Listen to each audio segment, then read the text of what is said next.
Hi, welcome to another episode of Managing Well. I'm your host, Tonya Ladipo, and I'm so excited to be in conversation with Shannon Cassidy today.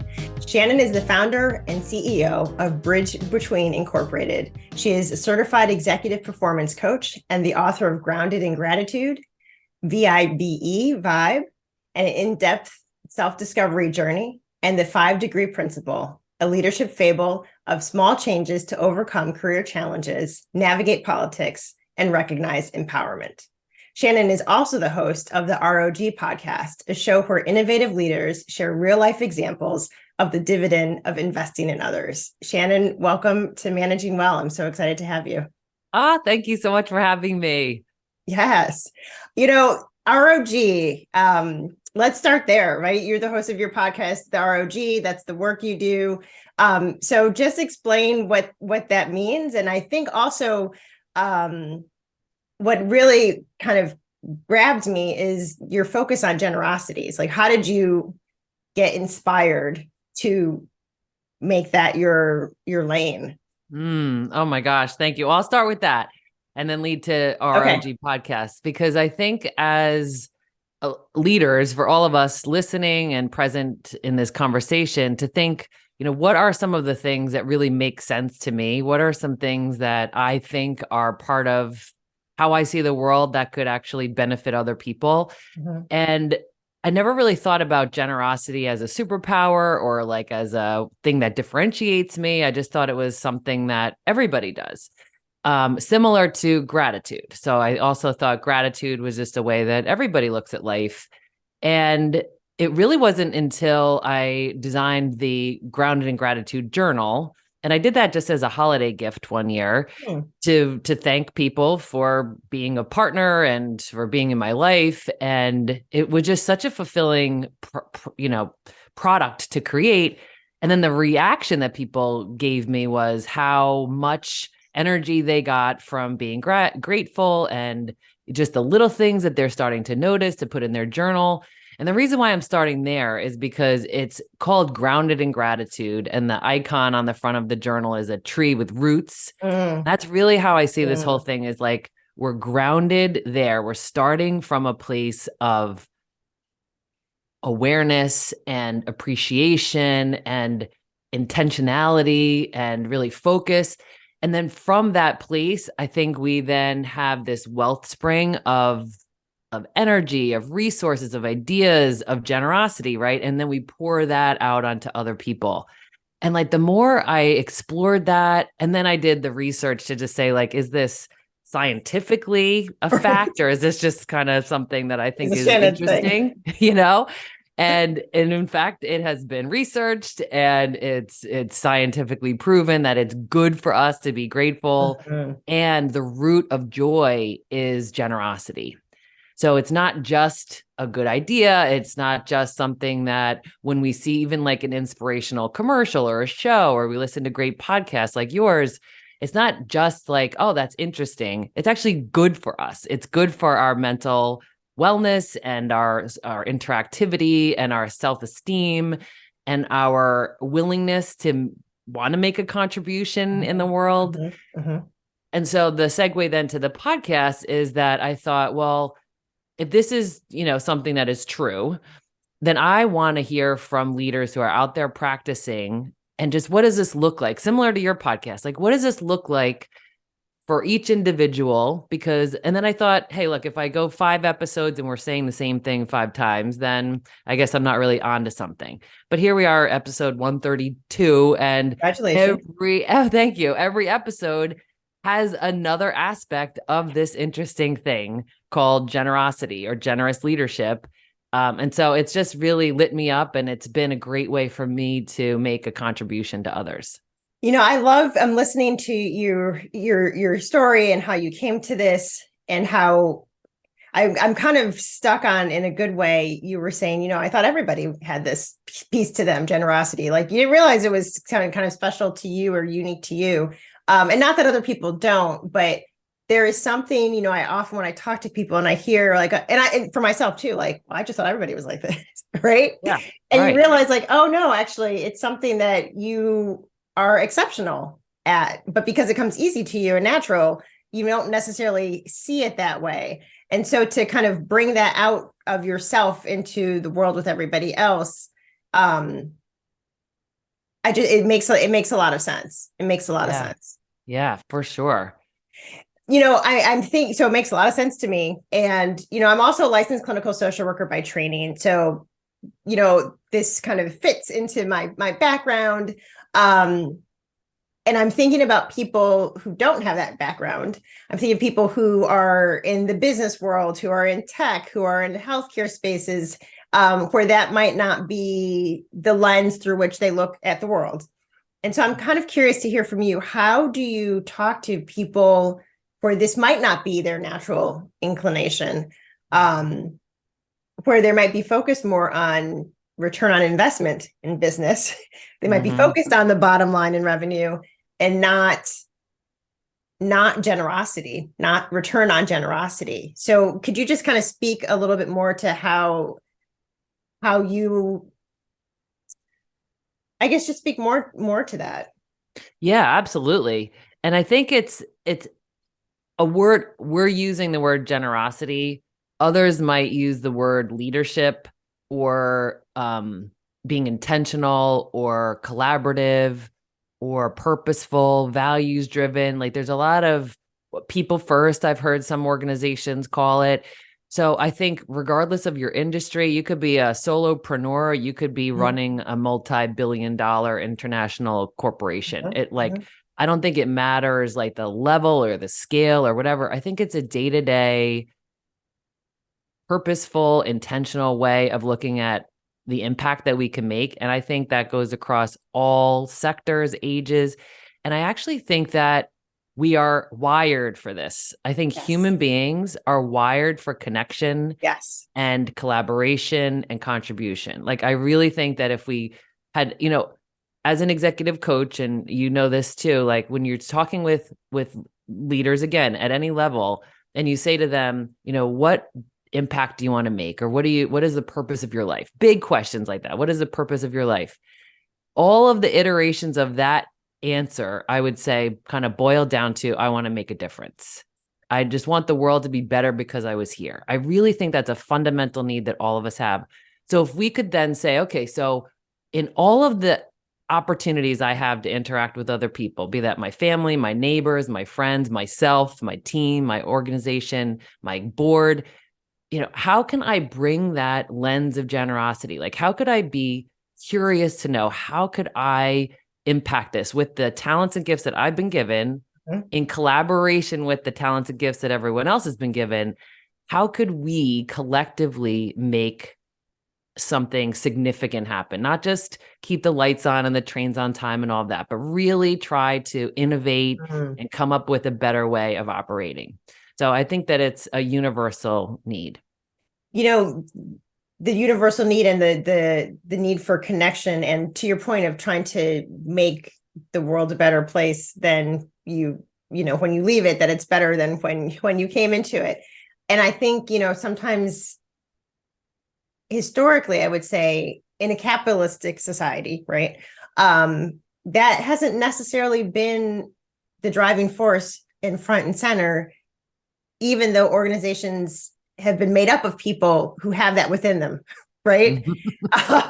And so I think we're at a different point in time, culturally speaking, within a capitalistic society, right? Where we are realizing what you're saying. We're realizing like we want to bring when I say our full selves to work, like our desire to make an impact, our desire to connect with other people. Like we want that to happen in the workplace too.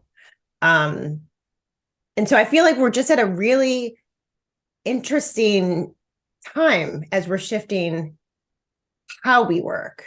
And I'm really curious kind of to get your perspective for people who might be struggling with that shift. I think there's some people who are like, oh, finally, this is what I wanted. And then I think there are other people who are like, what is going on? What is going on? Like, people want to come to work and they want to feel seen. Like, don't they just want to get a paycheck? Yes. And I think it can be easy to dismiss that perspective as, well, they're really resistant. perhaps, but I think a kind of a fuller perspective is that there's a shift in how we're working. And so how do we understand it?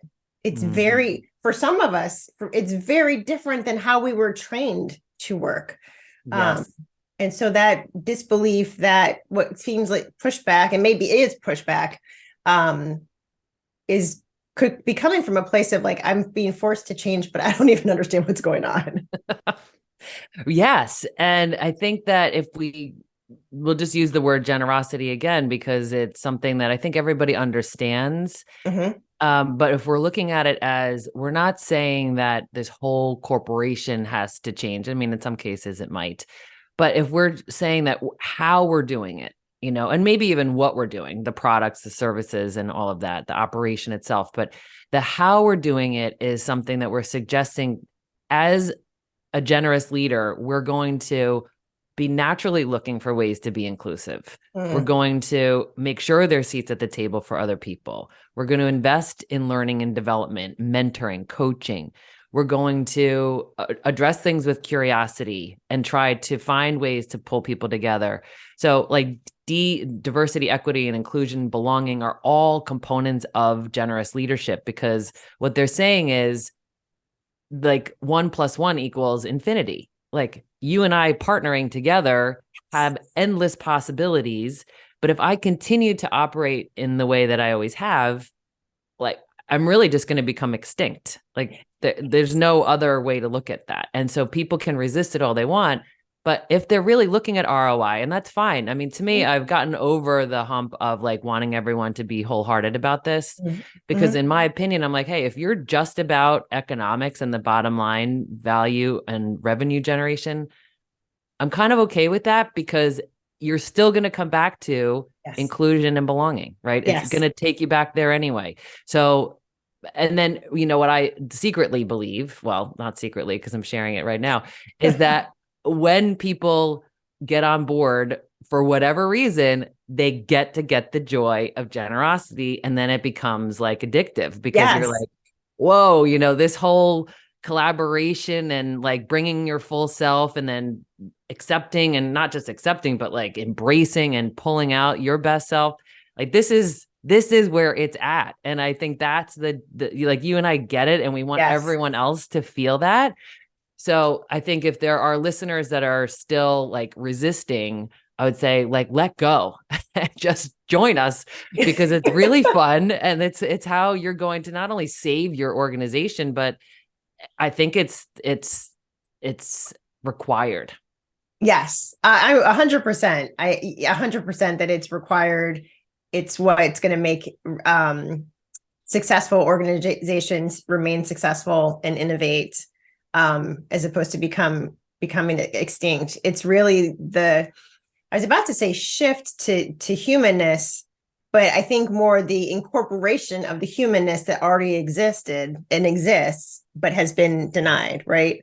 And Yeah, then wanting to make space for not just some humans, but all humans, right? All exactly. perspectives. And I often talk about magic. Like I often talk about, like, as you were talking, I was getting excited because when you've got those, when you have different perspectives and different people coming together with the shared goal of like, how are we going to make this fantastic? Like Mm-hmm. then we are dancing together, right? We're Mm-hmm. sharing ideas, we're disagreeing, Yeah, we're hearing ideas and picking them apart because we know it's going to be fabulous. So let's pick it apart to like try and get all the gaps closed now. Like, and then yeah, like, there's this energy that goes with it. And that's like the, to your point, like that's the collaboration, that's connection. yeah. Um, that makes work fun. Totally. Yes. I mean, I just think there are so many things that we have accepted for so long that we're thankfully questioning now. We're saying, is there another way to do it?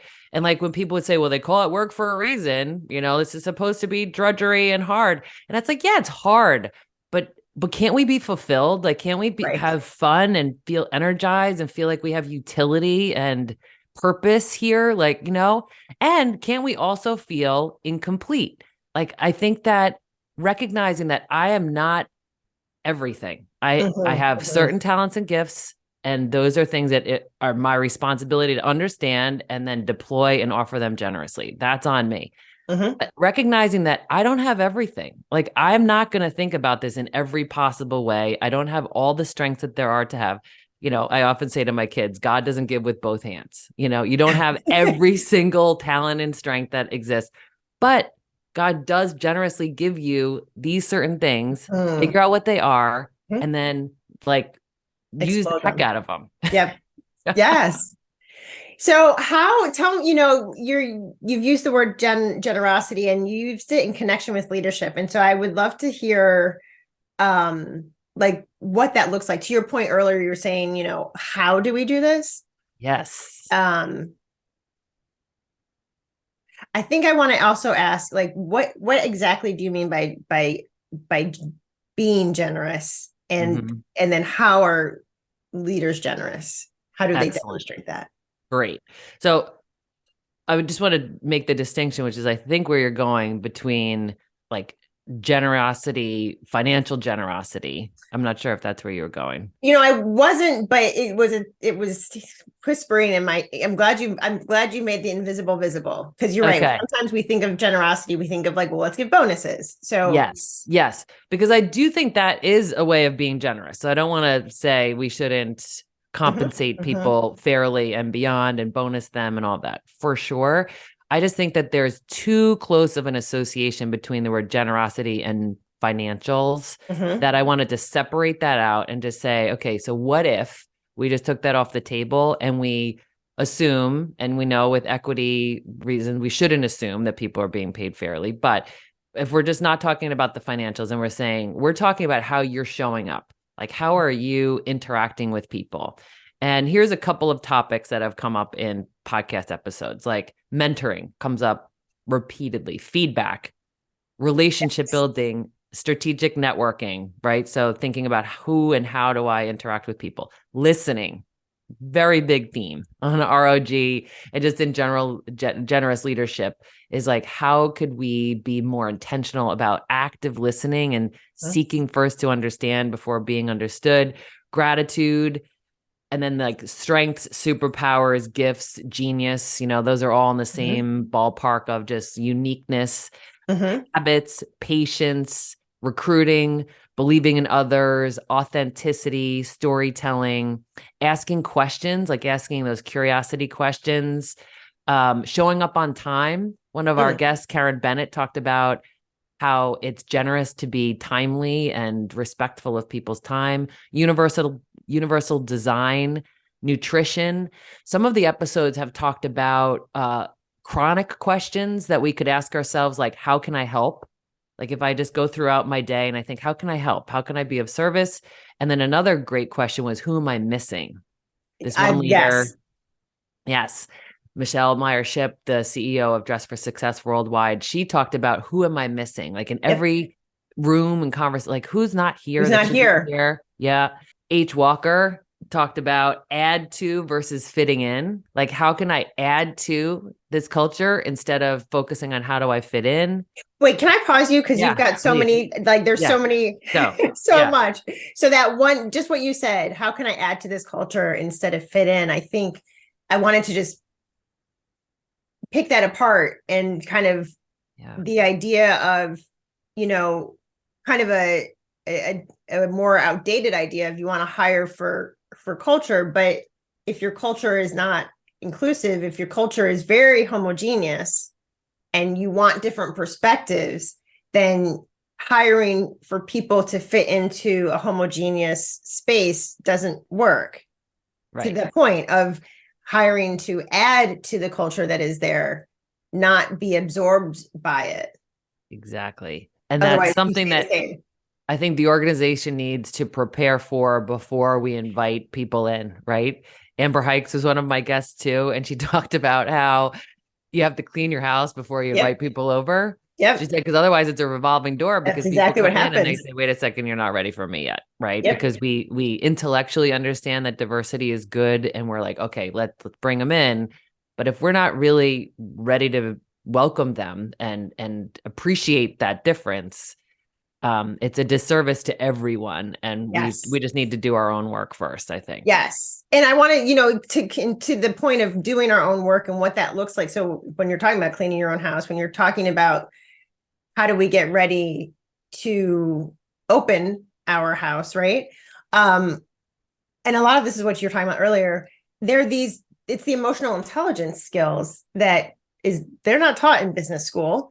Many of us aren't taught it in our lifetime. Like, we're not necessarily taught it in school. We're not necessarily taught it at home. And then all of a sudden we're grown-ups and in the working world, and we have to have the ability to understand what our own feelings are, manage our own emotions so that we don't spew it out on other people, manage the interactions and relationships with other people. And that's all emotional intelligence. So we have to be able to do that for ourselves so that when new perspectives come in, we don't take them as threats, but we take them as, oh, you're what's been missing. Yes. Like, yes. Everything might feel like a challenge from you because you're showing me so much of what we've been missing, which is a different perspective than, why are you always saying that this is wrong? Right. Yeah, exactly. Yeah, which is also why I think the communication skills are so important. And I think it's like rather like the underlying issue in a lot of these problems that we're experiencing is like communication of asking the right questions. Like, what is your intention when you're giving me that feedback? Or like, how do I skillfully give the feedback? Timing, like you talked about emotional intelligence. One other thing is social awareness. Like, is this the right time to say this? How do I want to think about this? How have I already invested in this relationship and kind of earned the right to have this level conversation, right? This real, transparent, intended to serve, but maybe hard to hear kind of a conversation. And then just the question of the who are we missing? How can we evolve? What needs to be improved? What do we already do well? How can we leverage some of that to help us overcome the weaknesses? And then when you talked about emotional intelligence, the word humility came to my mind, because I think that one of the ways for us to become more emotionally intelligent and look for those opportunities is to recognize that we're not always going to get it right, and we haven't always gotten it right. And I think starting with that and then inviting the people in your organization to make you aware of when you're unintentionally being offensive or exclusive or closed-minded or whatever, that you have the humility of saying, like, that is going to happen, not if it happens, when it happens. How can we create a culture where that's like expected, that you would make me aware and I would do the same for you? And that we could then recover from it, right? Like that there is a repair. Because what happens, to your point, when those, comments are made, or, situations or events or projects are not inclusive, there's a rupture. And so when somebody calls out the rupture and says that wasn't okay, then what? Because we're still working together. So it doesn't happen overnight, but you've got to kind of have a process in place to, like, how do you address it? How do you say, what needs to be said? How do you apologize for it? And then because we are at work, how do we keep working in a collaborative way, even though and that's how we get to, I think, repair the harm that was caused. And those aren't skills that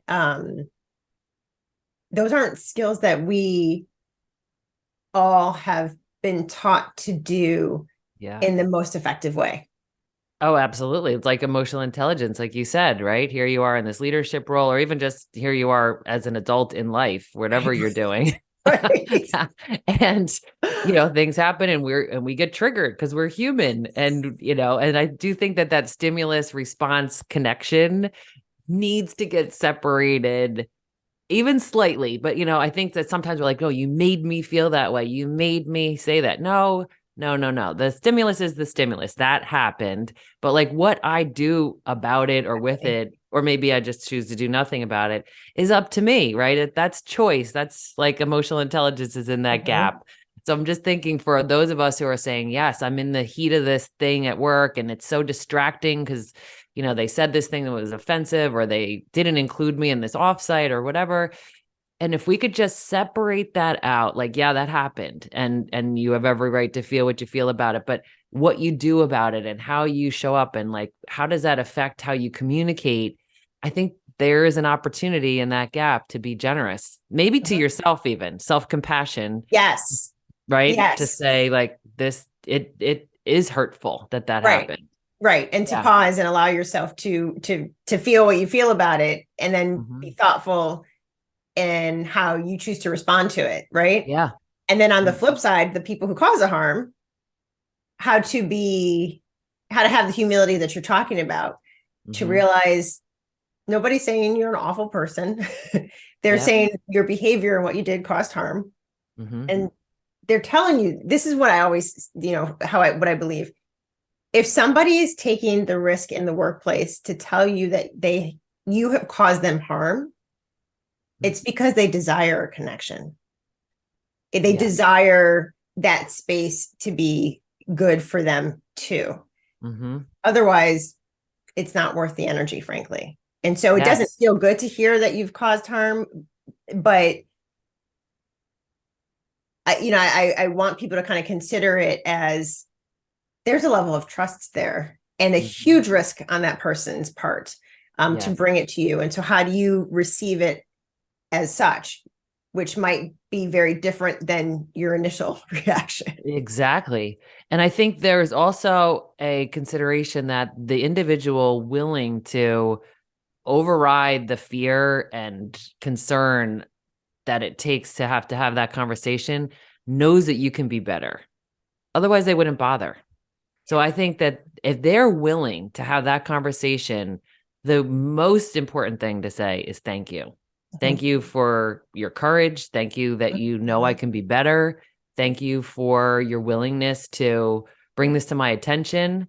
Because them not bringing it to your attention doesn't mean that you didn't do it and that it wasn't offensive. That just Right. means that you are still unaware Yeah. that you have harmed someone. Right. And you can't take accountability because you're still in that unaware stage. So anyone willing to give people feedback like that, I applaud you. I encourage you. And if it hasn't landed successfully yet, I mean, you can work on the how you do it, but maybe, you're communicating with somebody who really isn't open, and that's Exactly. unfortunate, you Yeah. know. But that's on them and not on you. And I would say just keep being willing to share your honest feedback. Mm-hmm. I'm just sitting with that because, and you mentioned this earlier, feedback is it's such a sticky area for many of us. I have a Mhm. colleague who, for them, it's not. And I'm always in awe, honestly. Because, we've all heard, feedback is a gift. And I have a colleague who true, like, just like you said, like, because the way we're talking about it, and I'll speak for myself, but the way we're talking about it, Shannon, makes it sound so easy to Yeah. hear. Oh Do you no, know what I it's mean? not. Feedback. Yes. But Yes. in the moment, I, I've kind of realized for me, I feel like feedback is like going to the dentist. I hate going to the dentist, despise it. But I go because Yeah. I know it's what I need to do for my health. Hmm. It's one of the things I like pat myself on the back for as an adult. And Yes. I feel like feedback is that way too. Like I do not, it doesn't feel good. I don't like No. it at all. Hmm. And like for like my professional health, for my growth as a human and development, like it is necessary. Hmm. Um, but I think I just wanted to kind of give voice to it usually doesn't feel good. It doesn't feel good. And I think to use the dentist analogy, which plays really well here, it's if we could endure that 10 minutes, half an hour, let's just round it up to even an hour of discomfort to get the benefit of dental hygiene and not being in pain. Like not doing it actually will cause us long-term massive pain, like we wouldn't be able to function kind of pain. So similarly with the feedback, it's like sometimes it's only a couple of minutes. It Sure. feels like, ugh, so deep and hard. But you think, if I actually want to make a difference, which like we've already agreed everybody wants to do, And we also believe that people can be called to something better. People can and must grow and improve, right? That's just another human condition, right? We have to grow. So if we think that we are a catalyst for growth and development and contribution, then we could endure the discomfort of having this awkward conversation so that we could have the benefit of health. And in this case, it might be relational health or organizational health, or, you know, your own health, to know, like, it just feels so much better to get it out than to keep ruminating about it. So I would say do the work to try to think about what's a skillful way that I could say this, and maybe, you know, use a coach or a friend or someone to practice with. And I just think there's more content available for people now to learn how to skillfully have these conversations, which I appreciate. But to your point, it is uncomfortable and it's awkward. Like, I had a guest on the podcast who said something that I knew I was going to edit out. It was just one of those, like, didn't mean to be offensive, but said something offensive. And so I knew I was going to edit it out. So it was going to go away. But then I was like, I have to have the courage of calling this individual and speaking about what I heard and why it's problematic. And I was sweating it out. And this is an influencer. And this is like and I thought, they're not going to want to be on my podcast. And then I made this a catastrophe in my mind. And the individual was very gracious about the feedback, did not intend to be offensive in any way, didn't even know that what was said was offensive, and thanked me for calling. Now, have I spoken to that person since then? No. So, you know, I'm not saying that one equals the other, but it was important to me that I walk the talk and that I practice. And then I think the more that we practice, the more we realize that we can do this skillfully and thoughtfully. We're not always going to get the reaction we're looking for. Like, he could have been offended. He could have thought I was, you know, unreasonable or whatever. He didn't. But I just think that we could prove to ourselves that it's really not that bad. Right. I mean, I think to your point, it's a skill. It is a skill to develop. It's not like with the practice. So the more you do it, the more comfort, and maybe you'll never be 100% comfortable, but you'll be more comfortable. You'll feel like it's less of a risk because you've been practicing it more frequently. Totally. You know, I'm curious if you have suggestions for our listeners in terms of how they can actually demonstrate this. When I say this, like generous leadership, demonstrate that they are open to feedback, not just saying it, but like what actions would people take? Yeah, I think that you know, it's like being on the airlines and they say put your own oxygen mask on first before charging around and helping everybody else. Like, I think the best place to start, and even if we've already been mindfully a generous leader till now, right? This is something we already practice. I still think that we have to start with self and be generous to ourselves first. We're usually last, you know, for people who are really, really generous, and we kind of on the bell curve of generosity, we're kind of in the overdoing it category. We got to dial it back a bit and say, you know, how could I give to myself so that I have resource, so that I have well-being and I have peace of mind and I'm not neglected and I'm not, you know, kind of like scrapping it together just to get through the day. Because it's really selfish not to be focused on yourself, right? It's because when we invest in our own well-being and our self-care and our self-compassion, then I think we get to get grounded in gratitude again. And then we get that natural, you know, energy and resource that we could then give to others. But I don't want us to get to a point where we're so focused on making contributions to others that we are left in the dust, because really the only person who knows what we really need is ourselves. Right. Like, I might just need some alone time, or I might need to talk with a friend, or I might need to listen to my favorite song or an inspirational podcast or whatever. But it's like, I know what how I'm wired and what I need, and I need to be responsible to that. So for the listeners, I would say to invest in your own self-care, whatever that means. I mean, we've all heard it a million times, but I don't know that most of us are doing it. Mhm.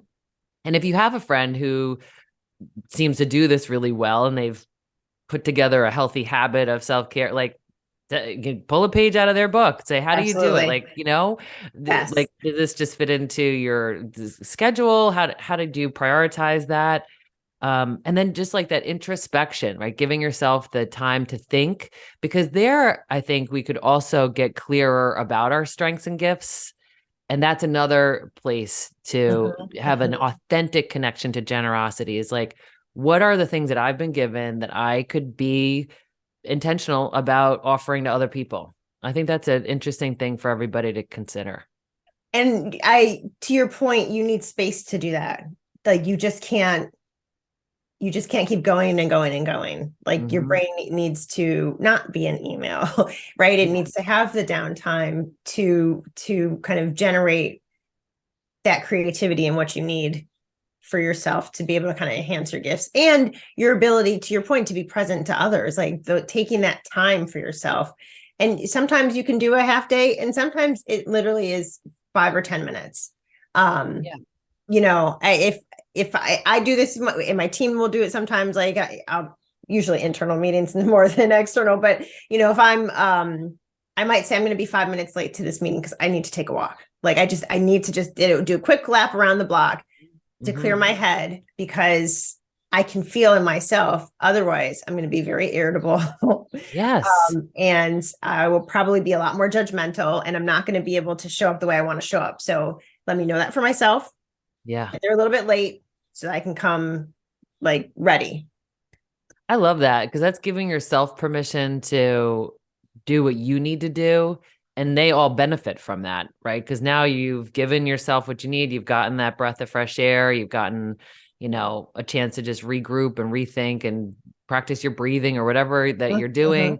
And then you come back to them and you're the leader that you want to be, right? You're the person that you want to be, which is connected and interested and open.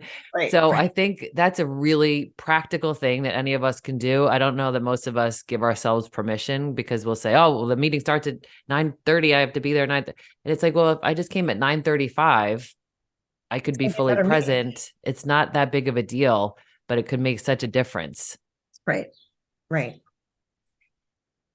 Shannon, I'm curious if there has been, um, well, two questions actually. Anything that you want, that we haven't talked about that you really want our listeners to kind of hear and know? Well, I think we've talked about a lot of interesting things. One that we haven't touched on yet is forgiveness. Forgiveness as an act of generosity, that has just come up a lot Mm, lately in coaching calls and in team calls. So I mhm, just wanted to pull that up in case that's something that is something our listeners are struggling with. We did talk about conflict and how to give constructive mhm, feedback, but I think there's like an like a whole process of communication that's like, first in that introspection to think, how am I feeling? And what is causing me to feel those feelings, and just mhm. be okay with that. I do envy people who journal, and maybe that's something I'll practice again. I'll try again, which is why I created grounded in gratitude. It's one line a day. And I just said to Yep, myself, who can't write one line a day? Even just sure. like couple 5 words. Come on. Start small. So for people who journal, or, you're just being introspective and you're thinking about how you're feeling and like what is causing those feelings. And then that self-compassionate, empathy of saying, it makes sense that I feel like this, right? This is Mhm, mhm, you know, I get it. And then like, so then what do I want to do about that? Right. And I think that's generous to both you and the individual that you're having a challenge with, or the team or group.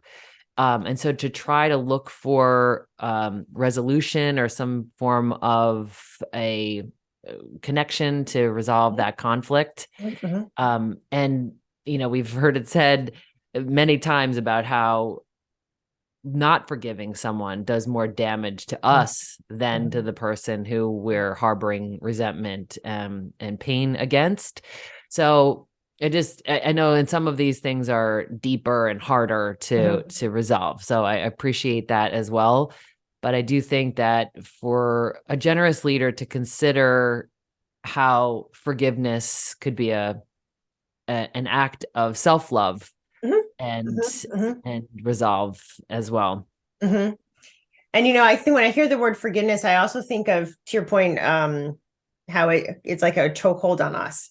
And so I also think of release, Hmm. because I know some people struggle with the word forgiveness, Yeah. thinking that, um and believing, not just thinking, right, believing that forgiveness is kind of absolving the person for the wrong that they did, right? So everybody, I think, has a different take on what forgiveness is. And so I Yeah. also like to think about, what do you need to do to release the impact and pain it's causing you? Hmm. um which I think still gets at exactly what you're talking about. But sometimes I feel like if people get stuck on one word, they can't Yeah. get to what's behind it. Yes. And Um, as a social worker, I'm sure this is a topic you have dealt with quite a lot. yeah, and I think yes, that's very true. And there's just so many cultural, religious, right, familial True. influences Yeah. Right. with the word. So I just like to be able to be more expansive, right, so that we Hmm. can access the benefits of it um, Yes. more So frequently. really, is that how would you describe it?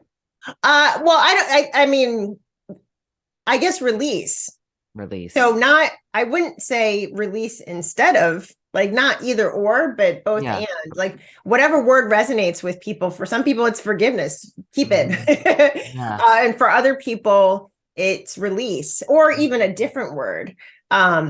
So I guess I'm really speaking more to the group of people who hear the word forgiveness and then they're like, I'm done. I'm not listening to anything else, because Mhm. what that person did was so egregious. I cannot forgive it. Yeah.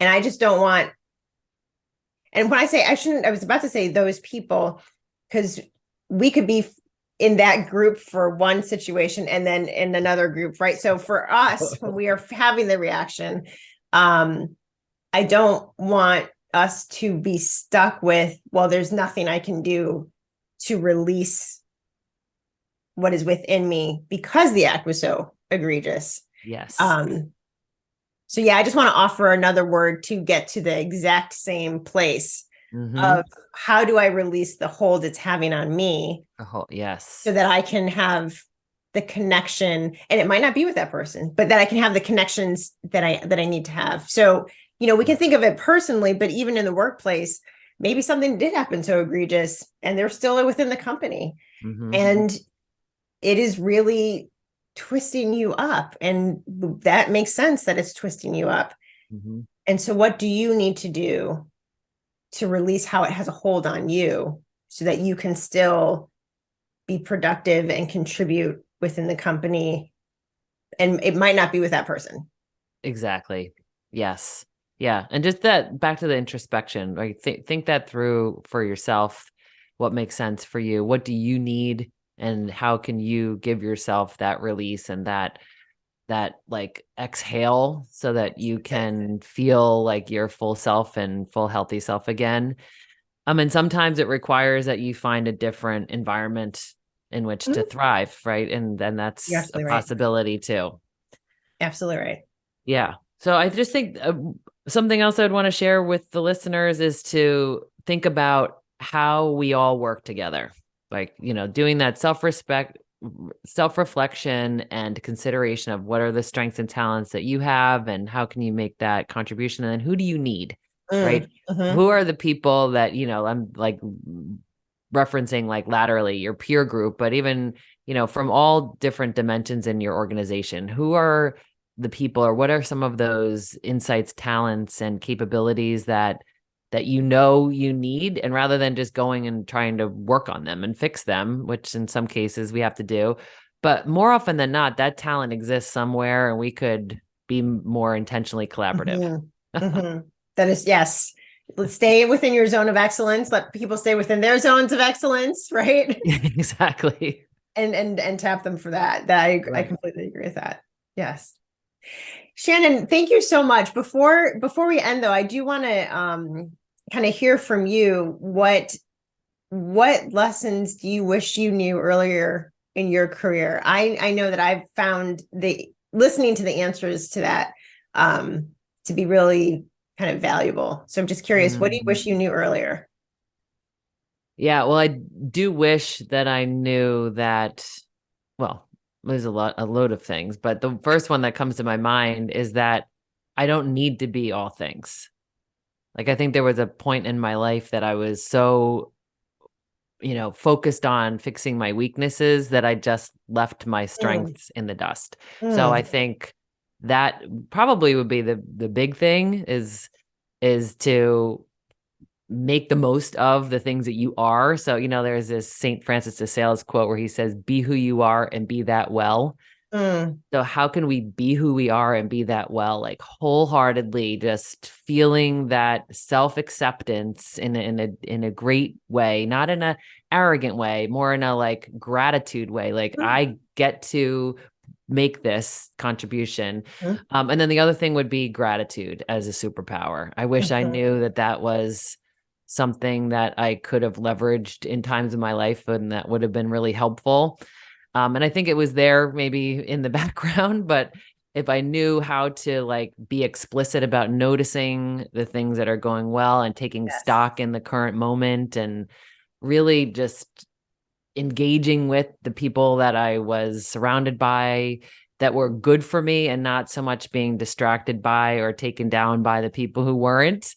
So like that agency. And then I guess that other thing would be that separation between stimulus and response. I think there was a Mhm, long period of my life where those two things were magnetic and mhm, stuck together. And as I continue to grow, and I'm not masterful yet, but I work at it every day, is just try to separate that out and be in choice there in the middle and just decide what things are going to mean and what I'm going to do or not do. So those are some of the things that I wish I knew before now. Those are, thank you. Thank you for sharing those. I learned something from each guest and I have learned a lot from this conversation and it's been wonderful. I think to really kind of hear your perspective and see how you bring generosity into the workplace and really the way that it touches all facets of work. So Shannon, thank you. Thank you so much for your time. I really appreciate Thank it. you. Thank you It's been so a great much, conversation. Tonya. It's been awesome to connect with you. I so appreciate you and your work. Thank you. Thank you.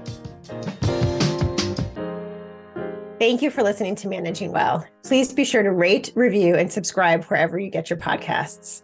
If you want to learn more about today's episode, go to theladipogroup.com/podcast for a worksheet on today's episode. A special thanks to my podcast team and the Ladipo Group who supports this show. Managing Well is produced and edited by Black Faves Brand Studio. I'm your host, Tonya Ladipo. If you have any questions or topics you want to discuss, email me at managingwellpodcast@theladipogroup.com.